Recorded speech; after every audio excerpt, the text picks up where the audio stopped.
BBOR, Black Box Online Radio, coming to you from West Virginia. BlackBoxNed88 on Instagram for the bonus podcast. And just a quick reminder, every Monday is Zodiac Mondays, Wednesday is an Ask Me Anything, that's an AMA, so please drop your questions below for things that you would like discussed here on the show, and Friday is an Anything Goes, any subject is fair game, mostly talking about true crime, serial killers, the Zodiac Killer, but any subject is welcome.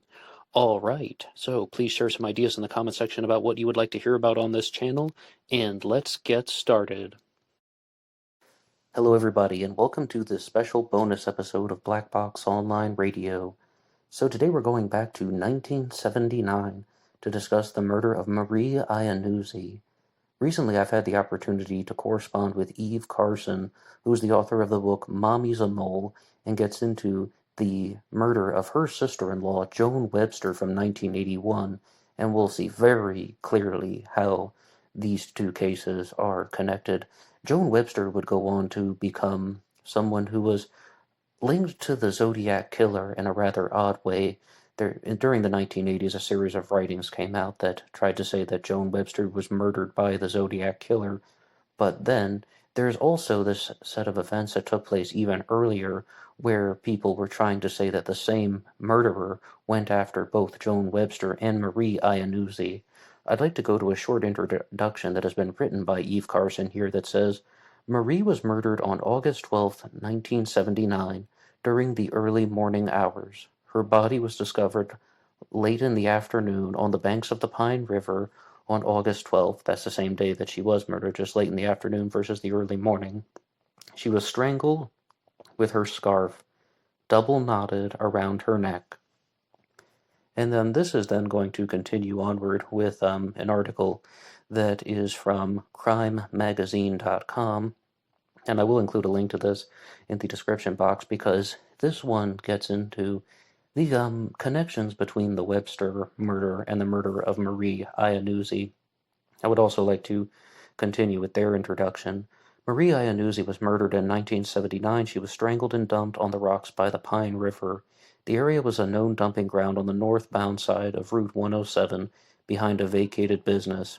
The victim was found wearing a red one-piece bodysuit with no straps in the crotch, a matching wrap-around skirt, and a black scarf double-knotted tightly around her neck. She was not wearing shoes and stockings. Her clothes were intact. No jewelry was missing. Police ruled out rape and robbery as motives for the crime, and a prime suspect in Marie's murder was her own boyfriend, David Doyle. Now, it's quite difficult to talk about someone as a suspect whom I do not know personally, who has not been convicted of the crime. I can say that much. But what happens is, there's another individual that gets pulled into this, named Leonard Paradiso, and the authorities wanted to make the bold claim that Paradiso murdered both Joan Webster and Marie Iannuzzi. And let's hear a little bit about that. In February of 1981, the Iannuzzi case was reassigned to Trooper Andrew Palumbo, an undercover cop who worked with informants and was based out of the F Barracks at Boston Logan Airport. The case was handled by prosecutors in Essex County, but Trooper Carl Soberg was unsupervised. One of the informants was reported what he had heard on the streets to Palumbo, and he was the prime suspect in the Iannuzzi case, David Doyle. There is even a book out there by one of the prosecuting attorneys called The Paradiso Files, which is trying to tell the story of Boston's unknown serial killer, or a serial killer who really did not receive an enormous amount of media coverage, and that, of course, is the story of Leonard Paradiso. But is it at all possible that this isn't what is taking place? And I'm mostly sharing the theory that has been offered to me by Eve Carson, and that is that they were trying to blame this guy because they felt he was a likely target, and they could get away with it, when in reality people who had connections to law enforcement, that individual that she has identified, Andrew Palumbo, and as well as the prosecuting attorney, Tim Burke, blaming someone for crimes that they did not commit. If you had approached me about this stuff 10 years ago, I would have been like, oh, this is just the beginnings of some type of conspiracy theory, or this is just the beginnings of some type of guessing game in the dark. But since I've been learning more about how the true crime world functions, people do things like this, and we will see very clearly about how these patterns can emerge. But as we look at what happened to some other people who have been caught up in this same situation, recently on the channel we were talking about Wayne Williams and the Atlanta child murders of 1981. One of the leading theories in that is that a series of murders took place, and then they tried to blame it on another murder and tried to create this type of serial killer image surrounding Wayne Williams. I mean, maybe he did indeed murder someone, but then they tried to blame an additional 20 murders on him. That's some theoretical stuff. The truth is a little bit more difficult to come by, as well as the case of Kenneth Harrison. We were talking about him on last week's AMA, the Boston Giggler, who he seems to have possibly fallen into a similar category. Maybe he murdered 3 people, but his final victim, Kenneth Martin, doesn't seem to fit any of the MO or any of the signatures that were used by this serial killer, the Giggler, also known as the Boston Giggler. And I began to notice that we're looking at those 2 cases, and then all of a sudden, there's this same stuff that's happening with the murder of Joan Webster and the murder of Marie Iannuzzi.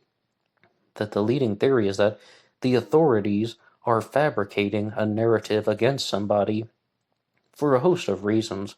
Perhaps they just want to close cases, or perhaps they want to put an end to something, or maybe the way that this case is going to be laid out, someone is using connections to law enforcement to get law enforcement to abuse their power and get somebody off the hook. And the next thing I would like to do is play an audio clip that was posted on the Stones Unturned YouTube page. It's called Judge Brunson Moore Making a Serial Killer. And of a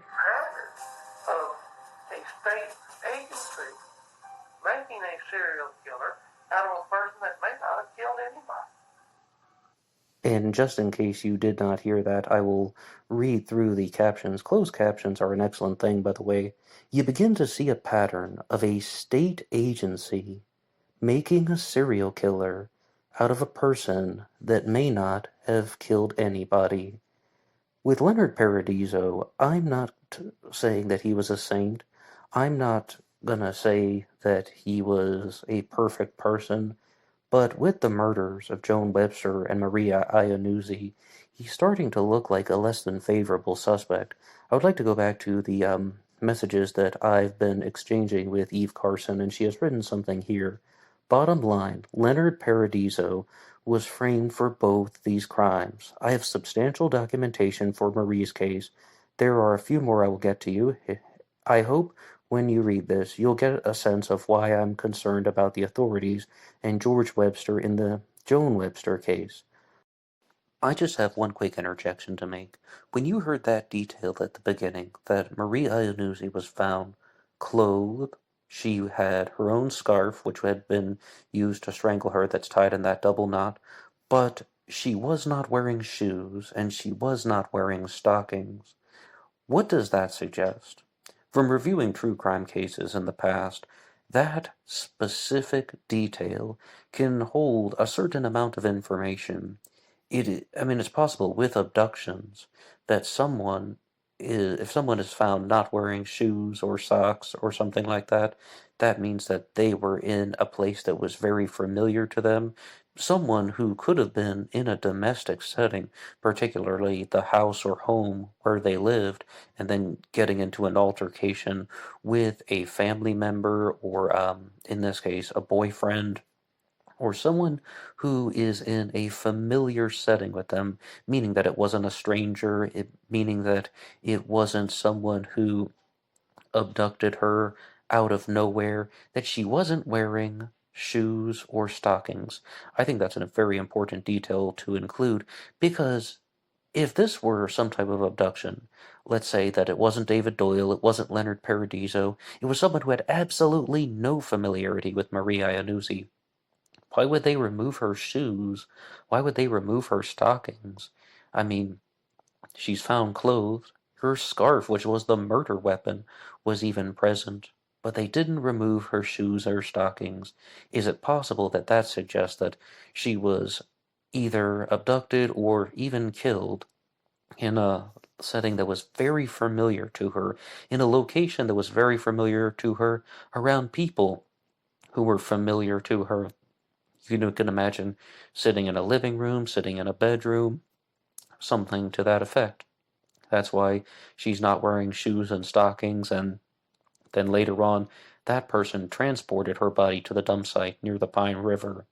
I'm not saying I know 100%, but that's a key thing that stood out to me. I would like to read something that was written by Eve Carson in an email to me about Andrew Palumbo and his connections to the murder of Marie Iannuzzi. Palumbo checks a lot of boxes. He was assigned to the F barracks at Logan Airport, where Joan Webster disappeared. He was the lead officer on the case of Marie Iannuzzi. Iannuzzi's body was found on the Lynn Marsh Road. The Lynn Marsh Road was a direct route from Palumbo's house to the airport. Joan Webster, of course, disappeared from Boston Logan Airport. And then this is where Joan Webster's purse and wallet were disposed of. Palumbo was an undercover cop. There was a known undercover activity at the bus station where Joan Webster's suitcase was found. An odd fact about the murder of Joan Webster is she disappeared in 1981. Her remains were discovered in 1990, but Joan Webster's personal items, as you heard here, her purse and suitcase and some others, the wallet, were discarded and scattered about. But what Eve Carson is suggesting is that they were all tied back to this individual, Andrew Palumbo, who was also working the Iannuzzi case. And I think you can gather the sentiment that Eve Carson is trying to share, that Palumbo was, in short, not telling the truth about something. And because Eve and I have been corresponding for other episodes on the channel, I have since learned that two law enforcement officers, Palumbo and Carmen Tomorrow, may, I repeat, may have had connections to organized crime, the mob, or something like that. And I don't even want to say too much because I don't want to put out something that is going to be too speculative. So, but I think you can get the idea. I would like to read something as well. The Iannuzzi case had gone cold, and the high-profile disappearance of Joan Webster was going nowhere until 1982, when a woman placed two anonymous phone calls. One call linked a man named Leonard Paradiso, a parolee, to the 1979 murder of Marie Iannuzzi, and the other call linked Paradiso to Joan's disappearance. The first call was to the Saugus police, and the second was to the parents of Joan Webster. In the call to the police, the woman claimed that she had been assaulted by Leonard Paradiso in 1972, and that he was responsible for Marie Iannuzzi's murder.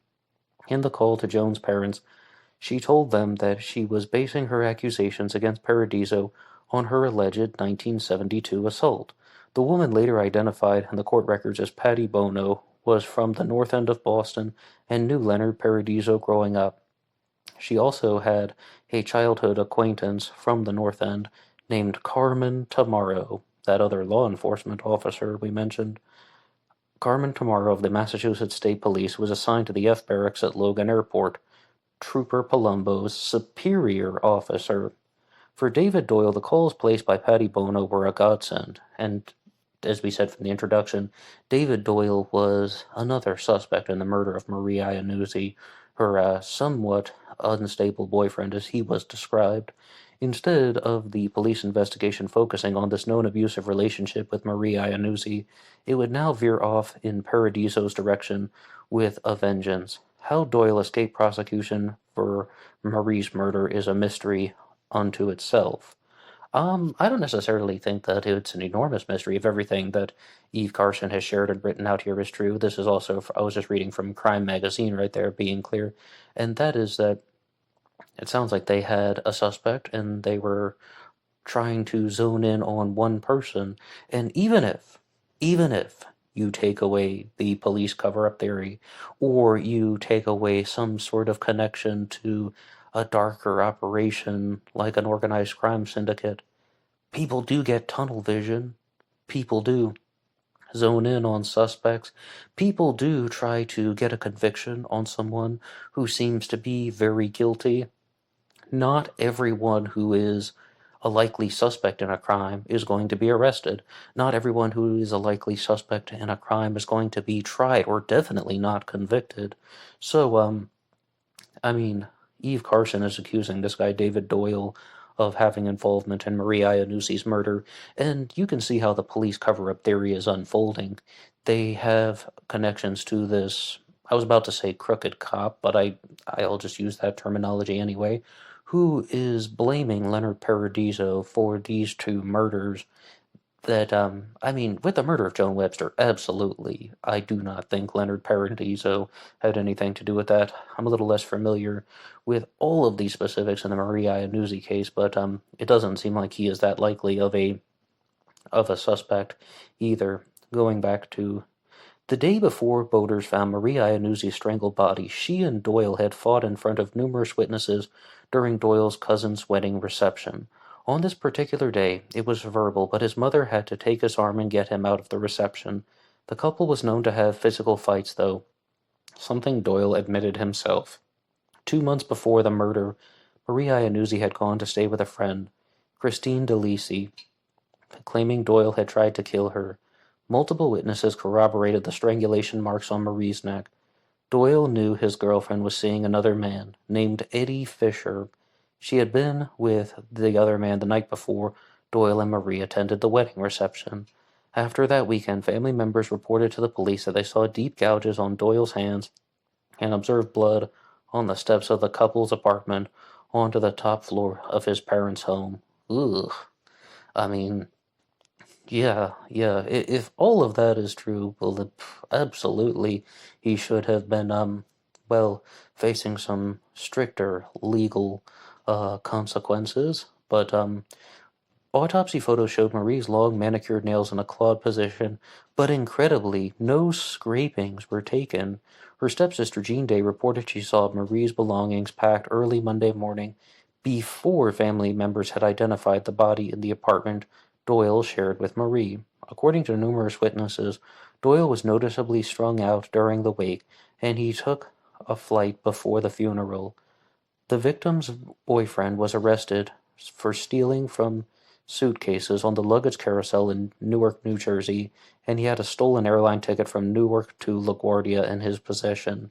Well, different times to have a stolen airline ticket.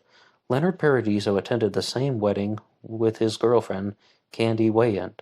At the request of the groom's father, Candy gave Marie a ride to a bar 2 blocks from her apartment she shared with her boyfriend Doyle. That's David Doyle, of course. When Paradiso and Wyant later found items in Candy's car, they presumed that they were Marie's. They detoured from their drive home and returned them to Marie at the bar. Paradiso held the door for Marie as she exited about 1 o'clock in the morning and turned to tell a friend she would be back in half an hour. Candy waited in the car while Paradiso returned the belongings to Marie in the bar, and both told the police that they watched Marie walk around the corner and never saw her again. That isn't looking good for Leonard Paradiso. I mean, in that course of events, he definitely seems to have somewhat of a physical connection to someone who is later ending up deceased. That, of course, he would be looked into at that point, and it also appears that Leonard Paradiso had a long string of his own deviant behavior, especially someone who says that she was assaulted by him in 1972 coming forward and saying, okay, this guy's out of control, all of these bad things about him. That doesn't mean that he is guilty in every sense of the word. No, absolutely not. But when you just have this explanation that, oh yeah, we saw somebody walk around the corner, never saw her again, of course people are going to be suspicious of something like that. Of course people are going to be suspicious of a story like that. But with Marie Iannuzzi, I would like to go over to this article from Unsolved magazine that talks about how Leonard Paradiso was not arrested until July 6th of 1982 for Marie Iannuzzi's murder, and then later on he would go on to be convicted of the murder of Marie Iannuzzi, and then they wanted to pin the disappearance of Joan Webster on him because 1982, Joan Webster's remains weren't even discovered yet, so they couldn't convict him on anything to like that. But of course, their entire theory about how he abducted Joan Webster from the airport while driving like a black taxi or gypsy cab, and then drove her to his boat where he sexually assaulted her and then dumped her body in the water was not only false, it was extraordinarily false because she wasn't found in the water. She was found 30 miles inland in the woods, and that her body had been buried. And if I recall from the episode that we did recently on the murder of Joan Webster, that is called The Dark Family Secret, Joan Webster's body was found in a trash bag, and her clothes had been stripped off, and that she had still had her jewelry on, but definitely she had been buried, and because of the time and the decomposition, the skull of Joan Webster had actually made its way to a different location, almost certainly being dragged by predators, or some type of four-legged animal had been able to move the body in some way. But with Marie Iannuzzi, this is a drastically different crime. I mean, Joan Webster died from blunt force trauma. I've even seen the fracture in her skull in one photo. Marie Iannuzzi died from strangulation from her own scarf with the double knot. Very different crimes. And not all serial killers are going to follow a pattern, but many of them do. Also, Maria Iannuzzi was found clothed. Joan Webster was found without any fragments of her clothes. Joan Webster was in a trash bag and buried. Maria Iannuzzi was found near the Pine River. Very, very different crimes. So I think they wanted to create this image that Leonard Paradiso is this serial killer that is targeting victims, but they didn't know the details of the death of Joan Webster. I mean, at the time, that's the perception of the general public, and they're putting out this theory that she was murdered on a boat and then dumped in the harbor or dumped in some body of water, but that turned out to be false. Once the discovery of Joan Webster took place, their theory crumbled. And Eve Carson has gone on to say that she has uncovered documentation that Andrew Palumbo and Carmen Tamara knew the correct manner of Joan Webster's death more than 7 years prior to the discovery of her remains. How on earth could they have known that? And this becomes the foundation of her police cover-up theory, which is a little bit more than just a theory. I mean, it's very well supported by pieces of evidence as well as exploring it in an argumentative fashion. But perhaps the discovery of Joan Webster's remains really complicated anything that the prosecutors or the law enforcement agencies were trying to do, whether it's to create a media perception or to blame Leonard Paradiso for this murder. Because if I can tell you one thing, after going through all those examples and looking at the comparisons between the Iannuzzi murder and the murder of Joan Webster, it is that a lot of these agencies apparently want to wrap things up. They want to put case closed on the file. They want to bring a certain sense of closure to the situation, but also they want to close the case so that they don't have to deal with it anymore.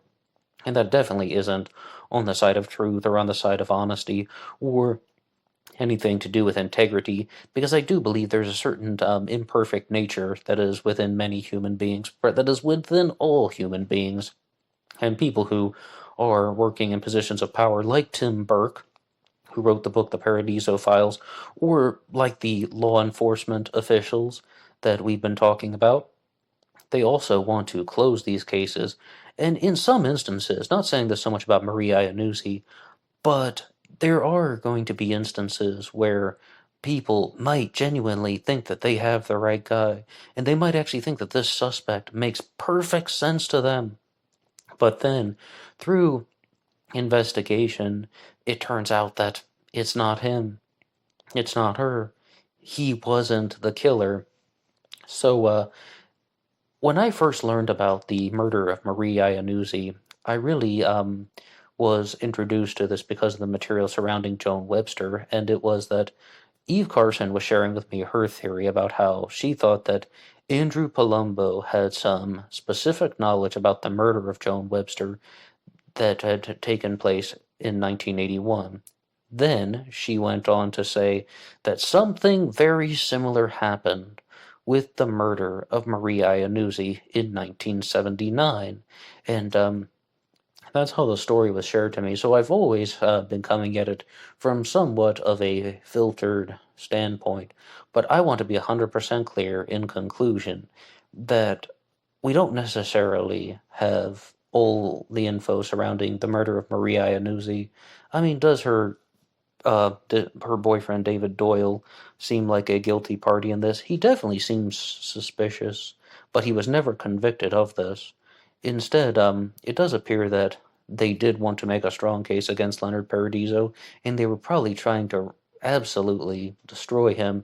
They even found a jailhouse snitch named Robert Bond to compose a story that appeared to be somewhat fictitious because Eve Carson says she's interviewed this snitch Robert Bond with her attorney present, and he simply didn't have the critical faculties, the mental faculties to make up a story like that. So that is also suggesting that he was heavily coached and coerced into saying things that would have incriminated Paradiso in this situation. There could be some type of corruption that is going on in the Massachusetts law enforcement circles, in the DA circles, in the with the prosecuting attorneys. They can be on the side of corruption, absolutely. But there can also be room for exploration, and also people make genuine errors, and we have to decide which one of this is taking place, which one of these possibilities is actually the closest to reality. I would like to go back to that article from Unsolved magazine that reads, Court records for the 1979 Iannuzzi case exposed hidden evidence. The victim's stepsister, Jean Day, provided a statement from the PI for the defense that was consistent with her grand jury testimony implicating Marie's boyfriend, that's David Doyle. Suspiciously after the PI's interview, Day was escorted from the town hall by A.D.A. Burke, author of the book The Paradiso Files nonetheless, and Trooper Palumbo, and then charged her testimony on the witness, and then changed her testimony on the witness stand. And one of the documents that Eve Carson did send me was the affidavit involving the change in testimony. During further witness testimony, Vincent Milano, an eyewitness who attended the party after his brother's wedding, placed Paradiso half an hour away from the location at which the authorities claimed via the jailhouse snitch Robert Bond, and that's the snitch says that he was at a certain location, but then the eyewitness, Vincent Milano, says that Paradiso was at a different location. His testimony cast doubt on the other suspect, David Doyle, his cousin. Records revealed abundant exculpatory evidence favoring Paradiso, and source documents support Paradiso was wrongfully convicted in Marie's murder. Paradiso's conviction of Marie's murder bolstered the state's objective to incriminate Paradiso for Joan Webster's murder, even without a body. And of course, she was found in 1990, years later. So it does seem like they had it out for this guy, and they definitely wanted him to be convicted. But, it doesn't seem like he is the guiltiest party in this. And there's another point, though, that we do encounter when looking at true crime cases, because you have to make these types of decisions. Who do you want to believe? Do you believe the person who is placing Leonard Paradiso at this location, or do you believe the eyewitness that is stating that Leonard Paradiso is at that location? So, really, what does it come down to? Another point of detail about Leonard Paradiso and both the Iannuzzi murder and the murder of Joan Webster is, Unsolved magazine also states, the police report gave a precise description of Joan and the man with her. The person of interest was middle-aged, a white male. He was under 6 feet tall and approximately 160 pounds. He wore glasses and had an overcoat, and was described as having a beard. Leonard Paradiso was 6'2" and more than 200 pounds. Police provided Webster's with a composite and of the man who strangely resembled Gareth Penn, the Zodiac Killer researcher who tried to blame the murder of Joan Webster on Michael Henry O'Hare. What do you think happened with the murder of Marie Iannuzzi? Do you believe that she was murdered by Leonard Paradiso? Did that story make sense to you? I mean, he was someone who was one of the last people to see her alive.